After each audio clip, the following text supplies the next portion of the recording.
इस वीडियो में बात करने वाले हैं ought to का प्रयोग।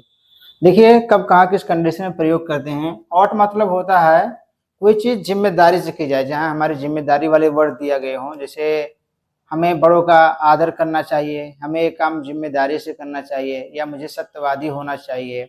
जहाँ पर धार्मिक और नैतिक जैसी बातें की गई हो और उसमें रिस्पॉन्सिबिलिटी की बात की गई हो, तो उस कंडीशन में हमें ought to का प्रयोग करना है। चलो देखते हैं किस टाइप के सेंटेंस इसमें देखने को मिलते हैं और किस टाइप के सेंटेंस अगर आते हैं तो इस फार्मूले का हम यूज करते हैं। तो देखिए, उसे सत्यवादी होना चाहिए। यहाँ पर सत्यवादी होना चाहिए एक धार्मिक बात कही गई है, ठीक है, सत्यवादी होना जरूरी है। हमें आज्ञाकारी होना चाहिए, ये भी बहुत जरूरी है। छात्रों को बड़ों का सम्मान करना चाहिए, ये भी एक नैतिक और जिम्मेदारी और धार्मिक जैसी बातें की गई हैं। तो अगर ऐसे आपको सेंटेंस दिखाई देते हैं तो आपको ऐसे फार्मूले का यूज करके उसका ट्रांसलेशन करना है, क्योंकि इंग्लिश है, इंग्लिश ग्रामर में बहुत सारे अपना अपना अलग अलग यूज है, तो उसको जानना बहुत जरूरी है। नहीं तो ऐसे आप अनवांटेड बोलते रहेंगे, उसका कोई मतलब नहीं निकलेगा। तो आप सही जानोगे तो सही बोल पाओगे।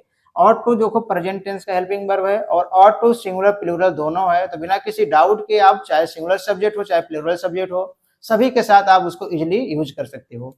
तो देखिए, अगर चाहिए शब्द लगी हो और उसमें धार्मिक या सामाजिक या नैतिक जैसे बातें की गई हो उस सेंटेंस में, तो हमें इस फार्मूले का यूज करना है। तो चलो, उसे सत्यवादी होना चाहिए, तो सबसे पहले सब्जेक्ट लगाना। सब्जेक्ट क्या हो जाएगा, उसे का ही हो जाएगा और ought to लगा देना, क्योंकि फार्मूले में बोला गया ought to, ठीक है। उसके बाद मेन वर्ब का फर्स्ट फॉर्म होना चाहिए, होना बी माने क्या होता है, होना बी। देखो बी ought to बी क्या होना चाहिए, सत्यवादी, तो क्या हो जाएगा, truthful.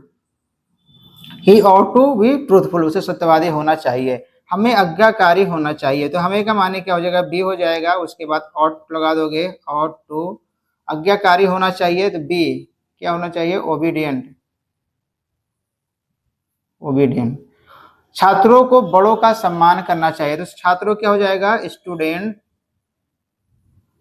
Students ought to respect. Main verb क्या है, रेस्पेक्ट, किसका, बड़ों का, द एल्डर्स।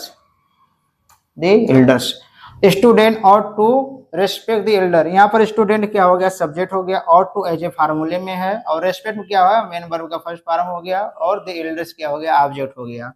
तो उसे सत्यवादी होना चाहिए, ही ought to बी ट्रूथफुल। हमें आज्ञाकारी होना चाहिए, तो हमें का माने सब्जेक्ट हो गया बी, और उसके बाद ought to as a formula, main verb का फर्स्ट फॉर्म बी हो गया, ओबीडियंट हो गया।